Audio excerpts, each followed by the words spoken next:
Voilà. On va écouter un son panafricain avant de poursuivre la vidéo. C'est un son de Tiken Jah Fakoly. Il parle de la souffrance des Africains. Voilà. Ouvrez bien les oreilles. Écoutons.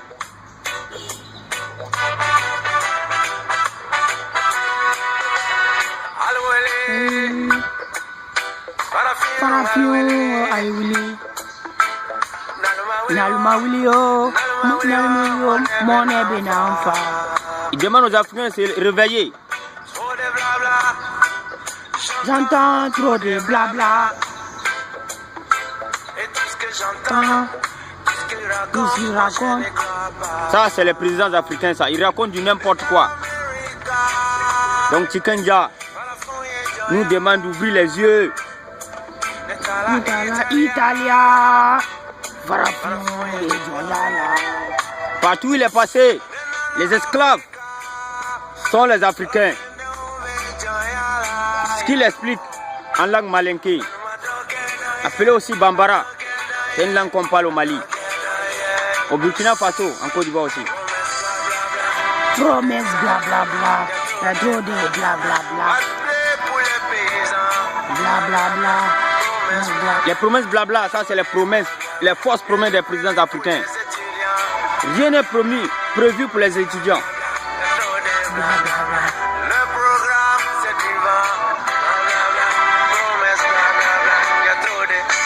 Voilà, il s'adresse aux présidents africains.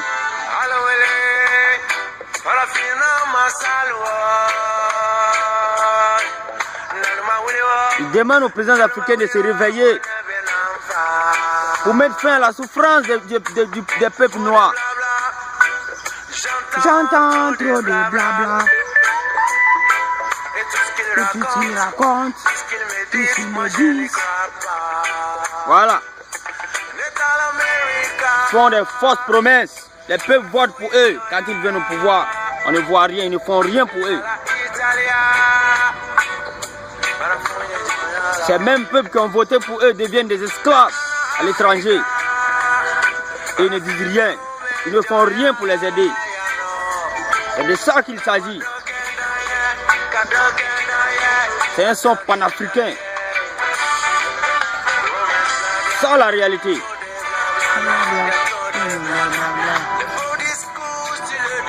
Les faux discours sur l'éducation. Ils n'ont jamais trouvé de solution.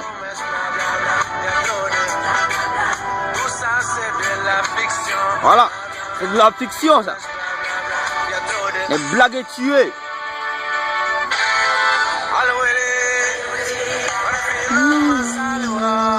Ils demandent aux Africains de se réveiller, de se lever, de changer l'Afrique.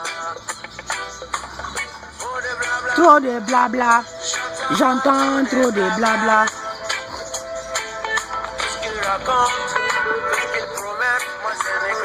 Voilà.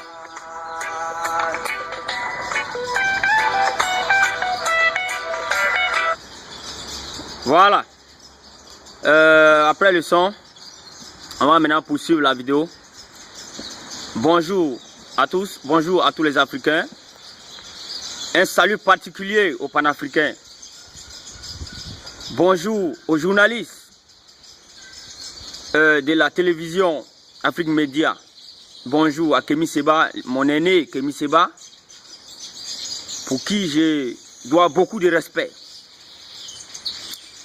Bonjour à tous les amis de l'Afrique. Soyez salués. Mon nom à moi c'est Yaya Thio. Je suis un jeune Ivoirien. Je réside en Guinée équatoriale, précisément à Malabo. Alors, face à la gravité de l'heure, je voudrais m'adresser dans cette vidéo au président de l'Afrique de l'Ouest, plus particulièrement au président de la CEDEAO. Mes chers présidents de la CEDEAO, je vous remercie, comme aussi d'autres Africains. Nous vous remercions pour votre engagement dans le problème de la Libye. Il y a quelques semaines de cela, CNN, une télévision américaine, a publié une vidéo dans laquelle on vendait les noirs, 300 €, 500 €, 600 €, voilà et plus. Vous avez dépêché pour certains des avions pour rapatrier vos concitoyens, nos frères qui étaient coincés là-bas dans cet enfer-là. Vous avez dépêché pour certains des avions pour les rapatrier. Tel qu'Alassane Ouattara l'a fait, il a dépêché 2 avions pour rapatrier quelques centaines d'Ivoiriens qui étaient coincés là-bas dans l'enfer libyen. Pour certains aussi ont rappelé leur ambassadeur, tel que le président Magro Kabouré du Burkina Faso. Voilà, nous vous remercions pour cet engagement. Mais nous appelons ça un engagement inachevé. C'est un engagement inachevé du moment où certes, des centaines, je veux dire des milliers de nos frères sont encore coincés en Libye, dans ces centres de détention. Ils meurent là-bas, ils sont toujours là. Je vous interpelle, mes chers présidents de l'Afrique de l'Ouest et les chers présidents de la CEDEAO, que le travail est inachevé.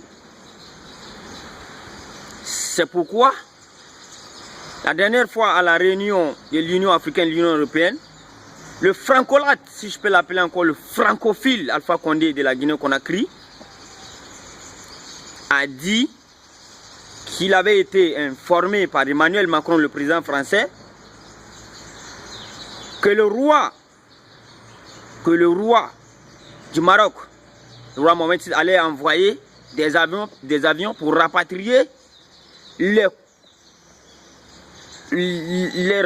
migrants noirs de l'Afrique de l'Ouest, les migrants noirs de la CEDEAO vers leur pays.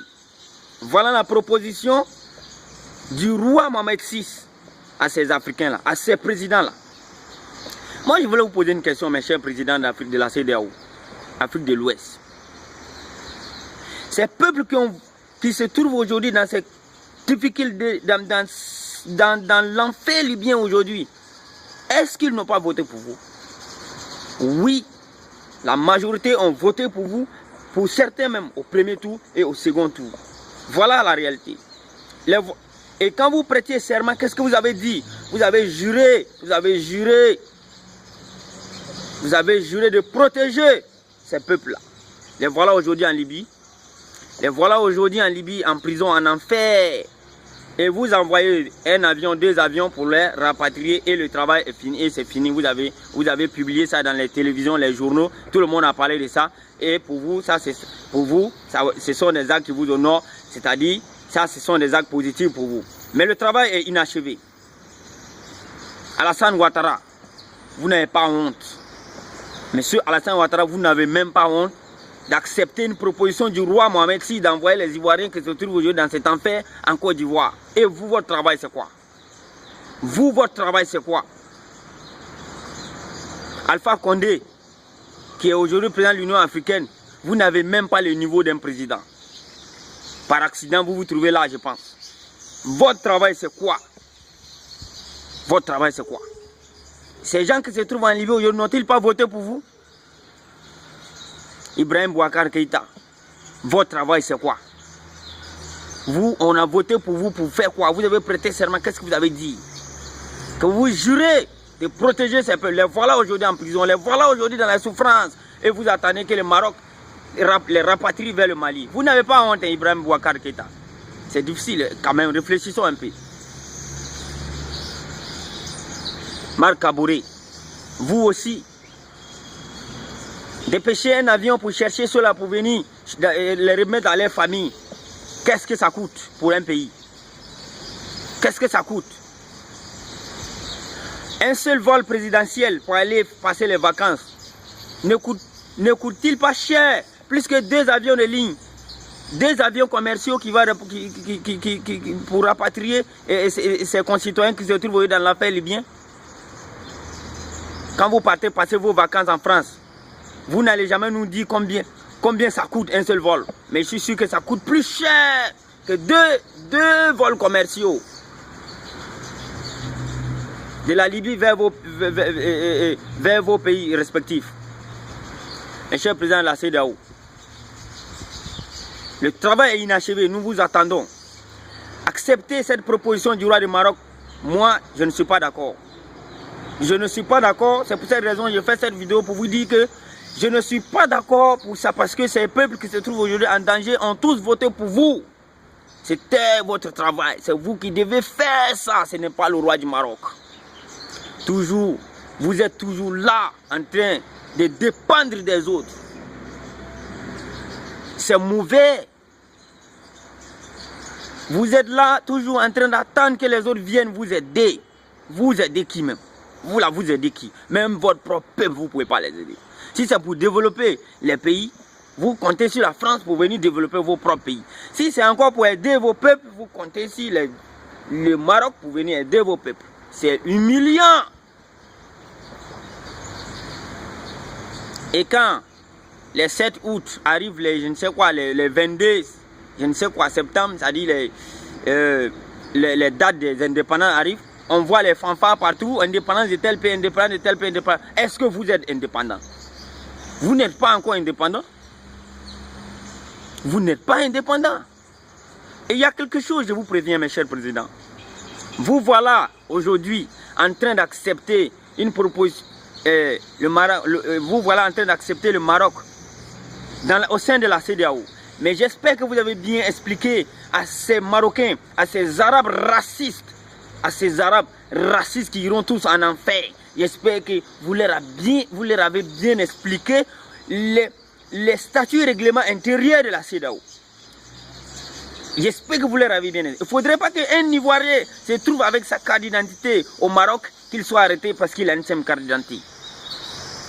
Parce qu'on a parlé de la libre circulation dans la zone CEDEAO. J'espère que vous avez expliqué ça au roi Mohamed VI. Pour moi, si j'étais parmi ceux qui prenaient les décisions de la CEDEAO, je n'accepterais jamais les Maghrébiens là-bas. Parce que c'est des méchants, c'est des racistes qui ne respecteront pas vos règlements et statuts. Ces Marocains, vous ne voyez pas un peu le jeu du Maroc, mais nous on voit, vous voyez, mais vous fermez les yeux. Le Maroc est en train de chercher à prendre le leadership en Afrique. C'est pourquoi il investit beaucoup aujourd'hui dans les pays de la CEDEAO. Et vous, pour vous, ça fait développer vos pays. C'est comme ça que vous faites pour vendre les Africains aux autres. Nos ancêtres ont connu l'esclavage, ont été vendus. Et en 2017, on continue de vendre les gens en Libye par ces mêmes Arabes. Maintenant, avec vos complicités, parce que ce qui arrive aujourd'hui en Libye, c'est grâce à vous, parce que c'est vous qui avez soutenu ces Blancs pour venir tuer Kadhafi. Donc, c'est vous aussi les complices. Donc, vous faites partie des responsables. Vous voilà aujourd'hui en train de chercher encore à vendre la peau noire aux Libyens, aux Marocains. Nous ne sommes pas d'accord. Voilà un peu ce que je pensais. Donc, je ne suis pas vraiment content. Ciao, ciao. C'était la voix de Yatio depuis la Guinée équatoriale. Bye bye.